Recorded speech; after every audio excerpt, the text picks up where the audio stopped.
எல்லாமே வேகமா இயங்கிட்டு இருக்க இந்த கணினி உலகத்துல நம்ம குழந்தைகளுக்கு நம்ம ஆரோக்கியமான உணவை தான் கொடுக்கறோமா?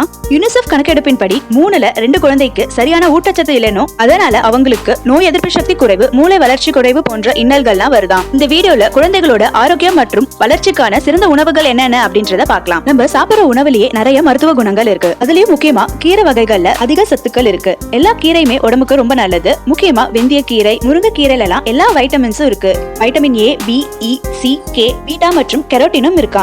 இதனால குழந்தைகளோட இம்யூன் பவரையும் மூளை வளர்ச்சியும் அதிகமாக்குது அப்படின்னு சொல்றாங்க. நான்வெஜ்ல முட்டை, மத்தி மீன், நெத்திலி மீன் இதுலலாம் மூளை வளர்ச்சி தூண்டுற vitamins B6, B12, vitamin D அதிகமா இருக்கு அப்படின்னு சொல்றாங்க. ட்ரை ஃப்ரூட்ஸான உலர் திராட்சை, பாதாம், பிஸ்தா, வால்நட், பூசணி விதை, ஆழ விதை எல்லாம் நினைவாற்றலை மேம்படுத்தும் அப்படின்னு சொல்றாங்க. இது போல ஹெல்த்தியான உணவை டெய்லி நம்ம குழந்தைகளுக்கு கொடுத்து வந்தோம் அப்படின்னா இம்யூன் பவர் இன்க்ரீஸ் ஆகும், மூளை வளர்ச்சி அப்புறம் நினைவாற்றலும் அதிகரிக்கும். உடல் ஆரோக்கியத்தை கெடுக்கிற ஃபாஸ்ட் ஃபுட்டை விட்டுட்டு ஹெல்தி ஃபுட்டுக்கு மாறுங்க. மேலும் இது போன்ற செய்திகளை அறிய NRI தமிழை சப்ஸ்கிரைப் செய்யுங்கள்.